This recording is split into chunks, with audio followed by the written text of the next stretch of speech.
Maná escondido para vencedores. Efesios capítulo 4, versículo 11 y versículo 12. Y él mismo dio a unos como apóstoles, a otros como profetas, a otros como evangelistas, a otros como pastores y maestros, a fin de perfeccionar a los santos para la obra del ministerio, para la edificación del cuerpo de Cristo. La epístola a los Efesios nos es compartida por el hermano Adolfo de la Rosa. El tema: entrenando a los santos, llevándoles a una preparación total para la edificación del cuerpo de Cristo. Hermanos, pues estamos en la epístola a los Efesios, una epístola bastante profunda, probablemente el libro más profundo en el Nuevo Testamento. Y estamos tocando básicamente de versículo 3 al versículo 14 del capítulo 1. Entonces queremos decir que Dios nos ha bendecido con toda bendición espiritual. Y entonces de capítulo 1, del versículo 3 al versículo 6, ¿verdad? Es como quien dice el hablar del Padre o el bendecir del Padre. Luego de versículo 7 hasta el versículo 12 es el hablar del Hijo. Y luego finalmente 13 y 14 pues es el hablar del Espíritu. Diciéndolo de esa manera, ¿verdad? O sea, entonces tenemos a los tres de la Trinidad bendiciéndonos completamente con toda bendición espiritual. Y estamos hablando de un tema importantísimo, hermanos. Es decir, podríamos decir, claro que empezamos allí se me hace que en versículo 7, o sea, Efesios 1:7, Efesios 1:7, ¿sí? A ver, deje que nomás ahorita se lo pongo. Pero sí, es 1:7.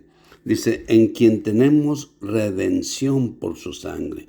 Entonces, estamos partiendo desde esta palabra redención por su sangre.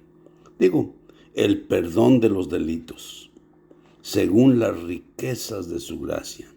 Entonces, sacamos esta palabra redención, ¿verdad? ¿Por qué razón? Porque decimos que hay 4 cosas muy importantes, o 4 palabras muy importantes, ¿verdad?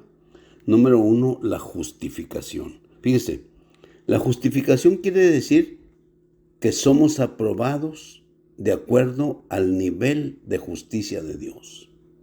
Wow, eso es muy importante. O sea que nosotros dicho de otra manera, lo retengamos.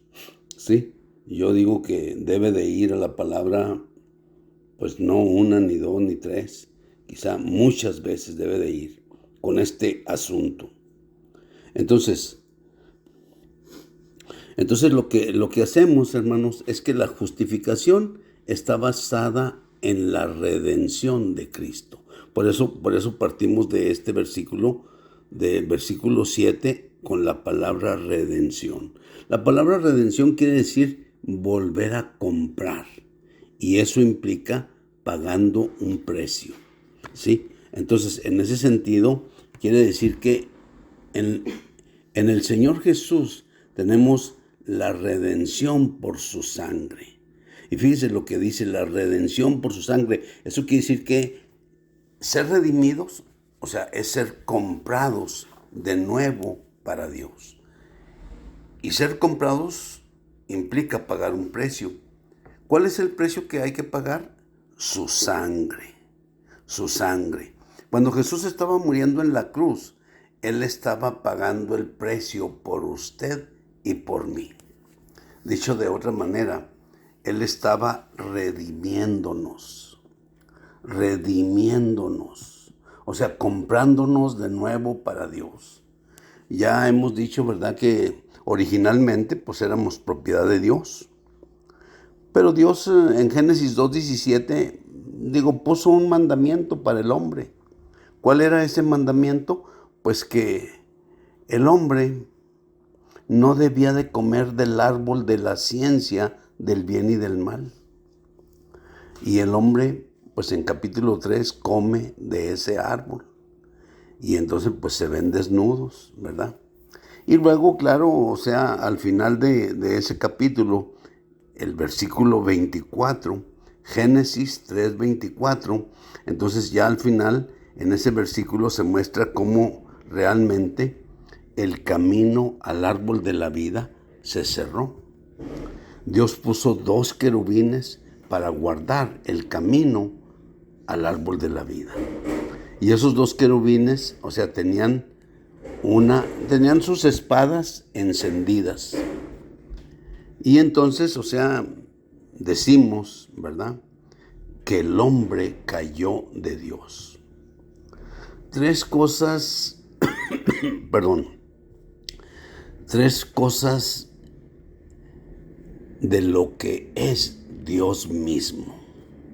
Número 1, o sea, hablamos de la gloria de Dios, o sea, tipificada por los querubines. Número 2, hablamos de la justicia de Dios, tipificada por la espada. Y número 3, hablamos de la santidad de Dios, tipificada por la espada encendida o llameante. Entonces, por eso decimos que el hombre cayó de Dios. ¿Por qué razón? Pues porque cae de 3 cosas esenciales a Dios mismo. Número 1, su gloria. Número 2, su justicia. Y número 3, o sea, su santidad. Así que en realidad, o sea, el hombre cayó de Dios y cayó de esas 3 cosas. ¿Ve? Entonces, cuando nosotros llegamos al libro en Primera de Juan, vemos precisamente en capítulo 2, verso 2, y en capítulo 4, verso 10, o sea, estamos en la primera epístola a Juan, o la primera epístola de Juan. Capítulo 2:2 y capítulo 4:10 nos muestra que Jesús es el sacrificio que propicia. Es muy importante, hermanos, realmente.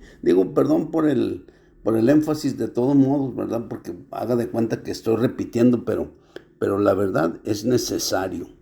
Luego entonces, o sea, Jesús muere como el sacrificio que propicia.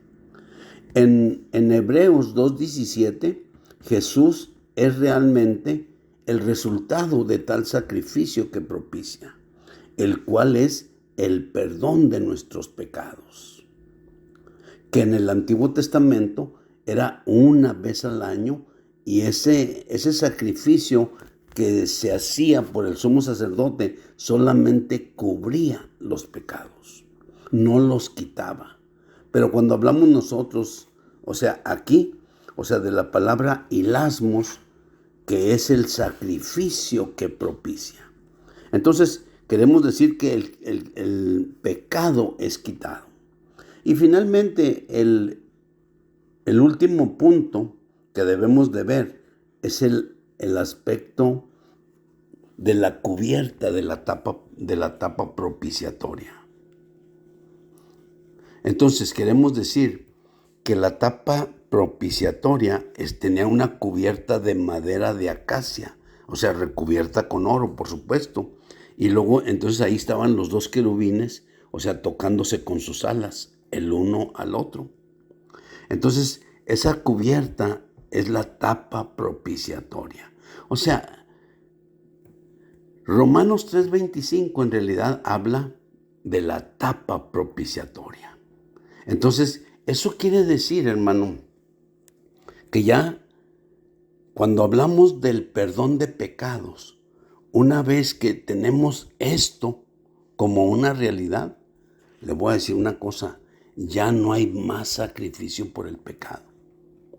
el Señor, o sea, no se acuerda más de todas nuestras iniquidades, de nuestros pecados, de nuestras injusticias, de todo eso, ya el Señor no se acuerda más.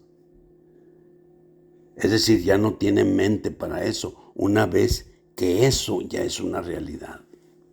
Entonces, yo digo, lo que quisiera es que pudiéramos realmente, o sea, ver este asunto del perdón de pecados.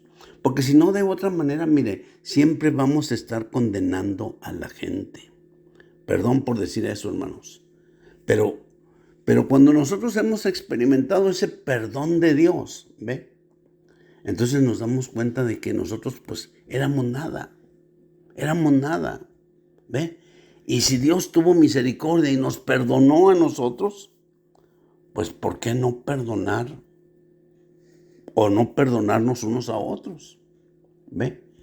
Entonces, ok, estamos diciendo de esto. El punto que yo quisiera tocar, hermanos, es el Romanos 3:25, la palabra propiciatorio, es decir, la tapa propiciatoria que cubría el arca del testimonio. ¿Por qué? Porque nosotros podemos ir, por ejemplo,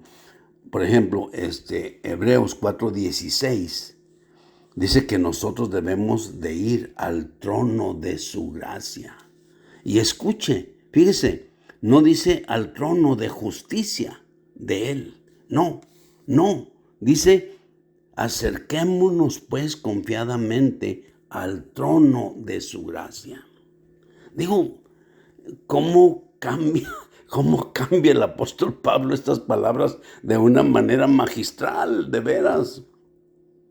Porque en realidad, mire, nadie podía ir hasta el lugar santísimo, hermanos, excepto el sumo sacerdote y una sola vez al año. Pero ahora nosotros podemos ir hasta el lugar santísimo. Acerquémonos pues confiadamente al trono de su gracia. Ya no es un trono de justicia, es un trono de gracia. ¿Qué sucede en ese trono, hermanos? Bueno, simple y sencillamente, ¿sabe qué? Pues dos cosas hay ahí. Número uno, la misericordia de Dios. Número dos, o sea, la gracia de Dios. Estas dos cosas, le voy a decir una cosa, son parte del amor de Dios. Fíjese, le quiero decir, la misericordia de Dios va más allá que su amor. Escuche eso, hermano. Por eso yo digo, nosotros debemos de experimentar esto porque imagínense, si nosotros vamos al Señor, digo, y deberíamos de saber cómo ir delante de Él. El hijo pródigo, en Lucas, ve, alzó sus ojos, vio que estaba completamente amolado, ve, alzó sus ojos y le dijo, Padre, he pecado contra el cielo y contra ti. Ya no soy digno de ser llamado tu hijo. Entonces el hijo pródigo reconoció que había pecado. Digo, lo decimos en palabras más coloquiales, que la había regado, ¿sí me entiende? Y le pidió la parte de su herencia que le correspondía y la malgastó completamente. Pero llegó el momento en que se arrepintió. Fíjese, escuche eso, se arrepintió. Y le dijo, Padre, yo soy pecador. O sea, ya ni siquiera debes de considerarme como tu hijo, pero tenme como un jornalero. Y se decidió y dijo, voy al Padre. Y sabe que el Padre estaba esperándolo. Puede ver esa escena, hermano. El Padre, yo creo, me entiende. O sea, por más que se asomaba y veía a ver si ya venía su hijo, ¿me entiende? Hasta que lo vio. ¿Y sabe qué dice la Biblia? Que el Padre corrió. El Padre corrió porque iba a recibir a su hijo. a su hijo pecador, pero ahora ya perdonado. ¿Sí me explico? Ya redimido. Ya el sacrificio de Cristo había pagado por él. Entonces el padre recibe al hijo. ¿Ve? Luego le viste con el mejor vestido y también le da el suplir del becerro gordo. Hermanos, el becerro gordo pues es la gracia. Pero realmente la misericordia al alcanzar el Señor a su hijo, hermanos, eso es algo muy importante. Amén.